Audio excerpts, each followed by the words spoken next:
혼인잔치라는 이야기지만 결국 이제 말씀의 잔치인 이 교회로 또는 가정으로 하나님의 말씀으로 인도하는 그 부름을 하고 있는 거예요. 지금 예수님이 이제 잔치를 베풀고 거기 와서 정말 천국 잔치가 열렸으니까 같이 행복하자 이런 잔치를 열었는데 사람들은 뭐라고 핑계 대냐면 공부하기 바빠요. 일하기 바빠요. 사업하기 바빠요. 이게 약간 그 사람들도 거절한 거잖아요.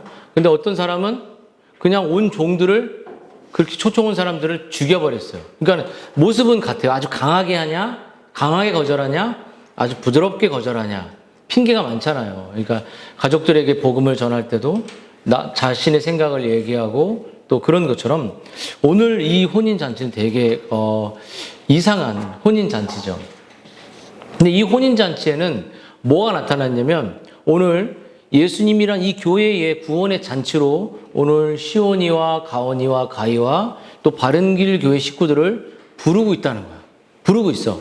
부르고 있는데 마음에만 앉아있는 게 중요한 게 아니라 이렇게 그 마음을 반응하고 있냐가 중요한 거예요. 딱 보면 목사님도 이제 뭐 숫자가 작든 큰 교회 있을 때도 강대상에서 올라가면 다 보여요. 그냥 듣고 있구나. 핸드폰 톡하고 있구나. 이게 다 나와요. 근데 여기는 거절하는 사람이 생겼다는 거죠. 이 예수님의 말씀을 그냥 강하게 거절하든지 아니면 부드럽게 거절하든지 거절을 했다는 거예요. 그래서 오늘 이 본문의 구원이 뭐냐라고 말할 때 구원받는 거. 구원받아서 아빠, 엄마하고 우리가 다 천국에 갈 건데 모태신앙으로 태어났다고 구원받는 게 아니야. 오늘 여기 뭐냐면 청함을 받은 사람. 그러니까 청함이 뭐죠? 모두 교회로 부름을 받았다는 거예요. 교회로. 근데 청함 받은 사람은 많아. 교회 여기 앉아있죠? 여기 앉아있죠? 앉아있어요. 몸은 앉아있어. 택함 받은 사람은 적은 거야. 그러니까 모태신앙일지라도 교회에 앉아있는 청함은 일반 은총이라고도 말할 수 있어요. 택함은 특별 은총인 성경의 계시가 우리의 마음에 믿어진 것일 수 있죠. 근데 청함 받은 사람은 교회에 많이 있습니다. 아빠를 따라서, 엄마를 따라서, 친구를 따라서 목사님의 권면으로 오긴 왔어요. 근데 중요한 게 예수님 뭘 볼까요? 오늘도 예수 그리스도의 마음을 품으라. 그는 근본 하나님, 예수님 마음 속에 성부 하나님의 뜻을 이루고 싶은 마음이 있었듯이 우리들이 예수님이 보는 건 지금 뭘 볼까요? 마음. 숙제를 하고는 있는데 게임을 하고 싶은 마음이 강력해질 때 있잖아요. 그 목적 자체가 잘못된 거죠. 뭔가를 하고 있는데 오늘 예배를 다 했다. 이렇게 치러지는 마음도 있었어요. 근데 오늘 이 예수님이 우리에게 초청하는 이 초청 잔치는 정말 기쁨이 넘치고 정말 회개가 있고 정말 그 세상의 열등감, 세상의 슬픔들이 다 사라지는 그 진짜 백의 기쁨으로 우리를 초청한다는 거예요. 근데 그 기쁨을 우리가 기대하냐는 거죠. 우리 마음이. 여러분 여기서 저희가 주의 집에 살찐 것으로 풍족할 거다. 이런 풍족함으로 우리 친구들을 부르고 있어요. 근데 이 구원받는 게 뭐냐면 예수님은 하나님께서 그런 삶으로 우리에게 지금 초청장을 이제 목사님을 통해 보내고 있어요. 그래서 이 초청장을 받은 사람들이 많아. 교회에 와서 모태신앙 때문에 온 사람도 있고 엄마 아빠가 데리고 와서 온 사람도 있고 친구 때문에 온 사람도 있어요. 여기 보면은 이제 거절을 하자 사람들이 길거리로 다 가서 선한 사람이든 악한 사람이든 왕래하는 사람을 다 데리고 왔어. 가온이 친구도 데리고 오고 시온이 친구도 데리고 오고 동생 가온이 데리고 오고 우리 집사님들 친구들 다 데리고 왔어. 근데 여기까지는 모든 사람이 교회에 올 수 있습니다. 구원에 이르는 어떤 그 문 앞에 와 있을 수 있어요. 근데 분명히 말했어요. 청한 사람, 모태신앙 자꾸 그거 자랑하면 필요 없어요. 근데 청에서 교회에 와서 수십 년을 지낸 사람은 많대. 택자가 적다는 거야. 택한 사람이. 그러니까 내가 택자가 아닐지도 몰라. 나 여태까지 신앙생활 잘하고 헌금생활 잘했는데요. 근데 오늘 마음을 정직하게 돌아보라는 거야. 여기 우리 아들이 있지만 얘도 지옥 갈 수 있어요. 천국 못 갈 수도 있어요. 지금 내 눈으로 봤을 때는 적어도 아직은 신자가 아닙니다. 아직은. 제가 봤을 때는 하나님을 진짜 사랑하는 모습을 아직 못 느꼈어요. 그건 본인도 알고 저도 알겠죠. 근데 그 영역은 하나님이 하셔야 되기 때문에 우리는 그 본을 보여주고 그 본을 따라가도록 가르치죠. 근데 여러분, 초청받은 자와 교회에 와 있는 자와 예복 입은 자의 특징이 나와요. 이제 중요한 건 예수님이 매우 중요한 포인트, 내가 구원의 은혜를 구원 얻는 믿음이라고 오늘 제목을 했잖아요. 구원 얻는 믿음의 특징 중에 경외함의 모습이 없다면 나는 택자가 아닐 수도 있다고 돌아봐야 돼요. 네? 예배 태도 되게 중요한 부분입니다. 찬송할 때 일어나고 앉고 함께하는 거, 집중하는 거. 근데 청함을 받았다는 거, 오늘 교회에 와 있다는 거야. 근데 이게 구원이 아니야, 이게. 택함 입은 사람이 있어야 돼요. 여러분, 어떤 사람이 이 하나님의 이 구원의 잔치에 합당한 자로 택함을 받을까요? 오늘도 성경 공부 이제 철로역정 하면 때 인내라는 단어가 나올 거예요. 인내도 우리가 택함 받은 증거예요. 근데 초청받은 모든 사람이 다 구원받는 게 아니듯 오늘 초청받은 사람 중에 그 잔치의 풍성함을 누리지 못하는 사람이 존재한다는 거죠. 노골적으로 거절하든 또 그냥 초청장 확 찢어버리든 너나 교회가 이렇게 하든 그냥 좋게 얘기하든 다양한 사람들이 교회는 오게 된다는 거죠. 근데 근데 중요한 것은 오늘 이 예식의 잔치에 초청을 받았을 때 여러분 이 사람들이 다양한 모습으로 교회에 왔지만 주님이 왔을 때 뭐를 주목했냐면 청함 받은 사람 많대 택한 사람이 적다라고 말하면서 그들 중에 예복을 입지 않은 사람을 지적합니다. 오늘 어떻게 나와 있죠? 보면 자, 우리 11절, 12절 한번 같이 읽어봅시다. 11절, 12절 다 같이 시작. 임금이 손을 들어 들어올세 거기서 예복을 입지 않은 한 사람을 보고 이르되 친구여 하여 예복을 입지 않고 여기 들어왔느냐 하니 그가 아무 말도 못해요. 여기 예복. 그러니까 많이 들어왔는데 이 잔치에 교회라는 곳에 많이 들어왔습니다. 이곳에도 많이 있어요. 근데 우리가 예식장 갈 때 정장을 입고 가듯이 예의자 예의. 빤스빠를 뭐 추랭이 입고 안 가잖아요. 집에 입도 놓고 얼굴도 딱 분칠도 하고 깨끗하게 하고 간다고요. 응? 자, 근데 중요한 건 여러분은 그것에 대해 생각해 본 적이 있는지가 중요합니다. 내가 하나님에게, 예수님에게, 우리 예수님은 아버지의 뜻을 위해서 자신의 하나님 되심을 명성없게 여길 정도로 자신을 낮추시고 내려온 경외함이 있었어요. 아버지를 경외했죠, 예수님은. 그렇죠. 성령님도 자신이 하나님임에도 불구하고 자기를 높이지 않고 오직 예수님을 드러내죠. 그런 그 서로의 사랑과 경외가 존재하거든요. 근데 여기서 우리 하나님은 우리들에게 예복을 요구해요. 예복.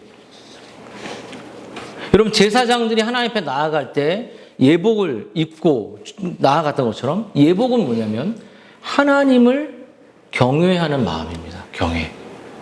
또 이 예배가 장난이 아니고 살아계신 하나님께 예배한다는 그 눈동자와 마음을 갖고 예배해. 막 동태눈을 갖고 오는 거 아닙니다. 여러분, 직장에 갔을 때 사람들을 안내할 때 사람들에게 할 때 대충 이렇게 합니까? 안 하잖아요. 눈을 보면서 예의 있게 가르칠 때도 그렇게 하죠. 하나님 앞에 나올 때 영혼의 영적인 예의와 경외감이 있어야 돼요. 근데 여러분, 많은 사람들이 예배에 오는데 경외감이 사라졌습니다. 대충 예배해. 껌 짝짝 씹어. 발 막 떨고 막 소리 내고 막 움직이고 이게 막 이렇게 군대처럼 하라는 게 아니라 마음이 딴 데가 있어. 부모님에 대한 태도도 똑같습니다. 그래서 조나단 에드워드라는 청교도 목사님이 이런 얘기를 했어요. 하나님 그리스도를 아는 지식은 다름 아닌 하나님으로부터 오는 초자연적인 빛의 비추음을 받은 영혼이 새롭게 되는 것으로부터 시작된다. 이게 빛이 이렇게 임하면, 진리의 빛이 임하면 영혼이 새롭게 거듭난다는 거죠. 할례자나 무할례자가 아닌 할례는 태어날 때 고추 표피를 자르면서 이스라엘 백성인 거를 이렇게 증명하는데, 그런 외적인 할례 말고, 교회 와서 성찬 떡 먹는 그런 거 말고, 할례는 어디에 하냐? 마음에 한다는 거예요. 마음이 바뀌지 않고서는 계속 위선자로 신앙생활을 한다는 겁니다. 마음이 바뀌지 않고도 위선자로 신앙생활을 할 수 있어요. 그래서 마음의 할례를 받는다는 것이 중요한 것처럼, 식자나 똑똑한 사람이나 무식자가 아닌 영혼의 비추임을 받는 것이 중요하다는 거예요. 그래서 부모들은 뭘 봐야 되냐? 저 영혼의 비추임을 받았는지를 보는 거예요. 저의 아이들의 마음속에 정말 예수님의 죄 용서를 믿는지를 봐야 되는 것입니다. 자동적으로 되는 것이 아니에요. 똑같아요. 청년들은 똑같습니다. 태도가 나한테 예배하는 거 아니잖아요. 저에 대해서 하는 게 아니라, 어떤 집사님을 하나님 목회자에게 하는 게 아니라 살아계신 하나님께 예배의 태도를 갖는 것은 정당한 거예요. 그리고 그것은 다름 아닌 성령의 능력으로 역사하시는 예수 그리스도의 복음으로 영혼이 바뀐다는 거죠. 불신자의 특징 중에 하나는 뭘까요, 그러면? 두려움이 없다는 거예요. 예배가 장난이야. 헌금 생활이 장난이야. 그래서 로마서 3장에도 죄인들의 눈에는 하나님을 두려움이 없다. 시편 36편 1절에도 악인의 마음엔 하나님 두려움이 없다. 하나님 안 두려워요. 하나님 왜 두려워해야 되냐? 하나님 지금 그 예복 없는 사람을 그냥 가만둔 게 아니라 지옥에 던져버렸습니다. 그래서 두려워해야 돼요. 그분을 사랑해야 됩니다. 그냥 공포의 두려움이 아니라 왕이니까 왕 앞에 갖는 마음의 모습이죠. 오늘날 많은 사람들이 우리 아이 잘 되게 해주세요. 또 우리 아이를 지켜주세요. 내 인생을 인도해 주세요. 나를 축복해 주세요. 우리의 사업장을 인도해 주세요라고 요구를 많이 합니다. 그렇게 기도하죠. 근데 하나님에 대한 여러분의 태도는 어떻습니까? 집에서 아이에게, 우리의 삶에서 아이에게, 내 관계 속의 삶에서 어떠한 경외감으로 하나님께 우리가 태도를 드리고 있는지, 그리고 나서 그분께 우리가 합당히 구할 것을 구해야 하는 거죠. 너무 예의 없이 나가는 거죠. 예의 없이. 성경 피고 싶을 때 피고, 나 건드리면 당장 그냥 숨어버리고 싶은 그런 마음으로 움직이고, 오만불손하게 자기의 아집과 자기의 경험과 자기의 주관을 버리지 않고 왕 앞에 가는 거예요. 그냥 왔잖아. 예배했잖아. 드려줬잖아. 이런 태도 안 되는 거예요. 그래서 여러분, 하나님 앞에 나오는 신앙생활은 정말 예복을 입지 않고 혼인잔치에 참여하는 사람들은 그냥 이 성경에 말하기를 청함받은 사람에 불과한 거예요. 그냥 날 때부터 모태신앙이지만 교회에 있을 수 있도록 청함이야. 그래서 택자의 하나님의 특별 계시로 우리가 구원 얻는 영역까지 간 것은 아니에요. 그것은 오늘 주님이 뭘 보냐면 마음. 정말 경외하냐고 묻는 거예요. 너의 모든 매 순간에 경외하냐고 묻는 거죠. 그래서 구원받은 하나님의 자녀라는 증거는 다름 아닌 뭘까요? 하나님의 복음의 은혜에 두려워 떠는 거예요. 마이클 리브스가 말하는 그 사랑함으로 두려워 떠는 겁니다. 예배를 그리워하고 진리를 그리워하고 그 진리를 나누는 것을 사모하는, 나의 죄 때문에 독생자도 아끼지 않고 내어준 그 모든 죄악에서 정결케 하시고 나를 사랑하신 그 하나님 앞에 그 마음을 넘어 경외함을 내가 갖게 되는 이 마음의 태도입니다. 왜 그렇죠? 하나님을 경외한다는 것은 하나님을 알고 끊임없이 그 하나님을 의식하며 정직하게 매 순간 순종하며 기쁨으로 살아가는 것이 내 안에 기쁨이 되기 때문에 억지로 하는 것이 아니죠. 그래서 성경에서 순종이 제사보다 낫다. 그러니까 예배의 행태보다 정말 하나님의 말씀을 믿고 순종하는 것이 귀하다고 말했죠. 여러분, 반면에 구원과 상관없는 자들의 공통점은 정말 하나님을 두려워하지 않습니다. 여러분에게 이제 말씀을 정리하고 묻겠습니다. 여러분은 누굽니까? 왜 여기 나와 있나요? 여러분이 어떠한 교회에 있든 그 예배의 중심은 똑같습니다. 경외하냐는 거죠. 매 순간 이 교회를 떠났을 때 여러분의 모든 삶이 경외하냐는 거죠. 교회를 다니고 세례를 받고 중직자로 살고 설교자로 살고 목사의 아들로 살고 집사의 아들로 살고 평생 모태신앙에 살지라도 그것은 그럼에도 불구하고 그들이 하나님의 말씀하시는 거듭난 하나님의 자녀로서의 핵심적인 경외함이 있지 않다면 아직 택자가 아닌 거예요. 그럼 택자가 아니면 어떻게 되죠? 초청 모든 받은 사람들이 예복 입지 않은 사람들을 다 지옥에 던져버렸습니다. 너무 무섭죠? 여러분, 애굽의 술사들이 이제 모세의 그 기적을 따라해요. 10가지 재앙 중에 피를 바꾸는 것까지 술사들이 따라했습니다. 그래서 그 모세를 통한 하나님의 재앙 가운데 몇 가지를 흉내내는 것 같이 우리는 필요에 따라 교인인 것처럼 흉내낼 수 있습니다. 흉내낼 수 있을까 없을까요? 흉내내면 안 돼. 다 알아. 응? 하지만 저는 그것을 판단할 자격은 없습니다. 하나님이 판단하시겠죠.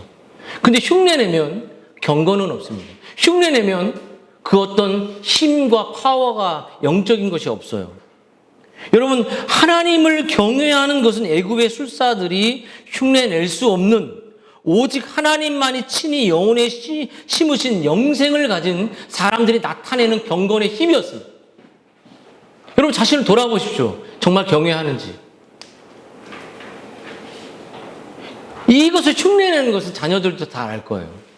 이 경외함 때문에 자신의 언행 심사를 삼가할 정도, 자신의 삶이 규모 있게 하나님의 살아계심을 믿고 그분 앞에 두려움으로 주님의 말씀을 따라 우리가 매 순간을 살아가고 있는지.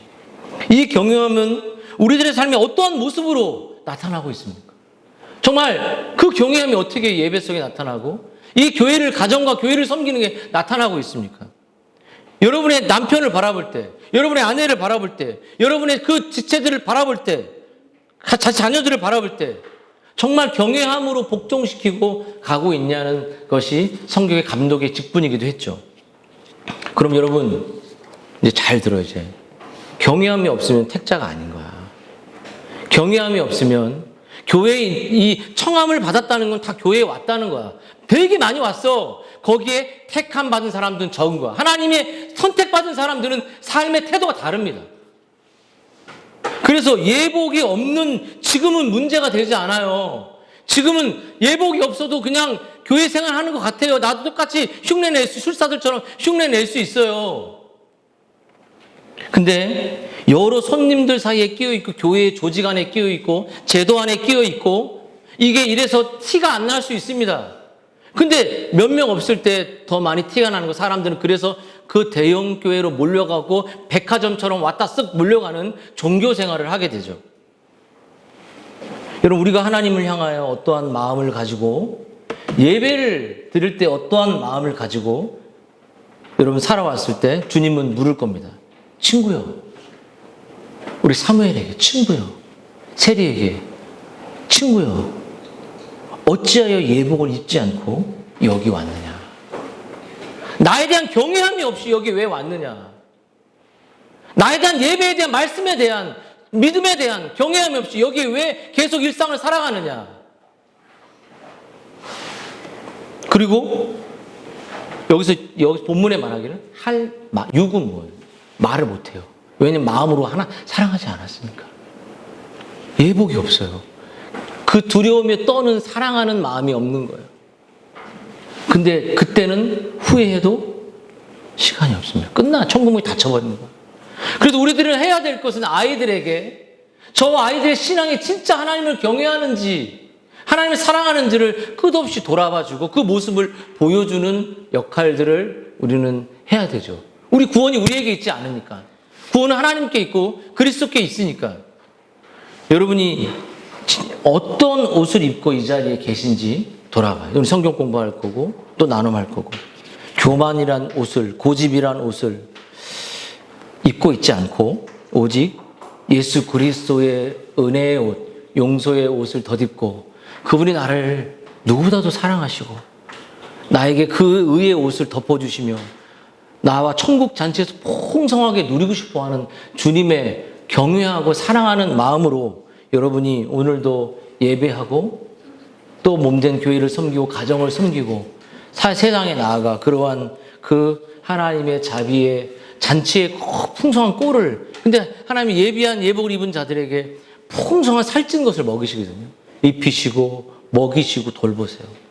그 사랑과 축복의 그 시간들이 우리에게 있다는 것을 기억하고 지금 내 안에 경외감, 하나님을 사랑하는 마음이 있는지를 돌아보고 오늘 또 여러분이 임했으면 좋겠습니다. 한번 다 같이 한번 기도합시다.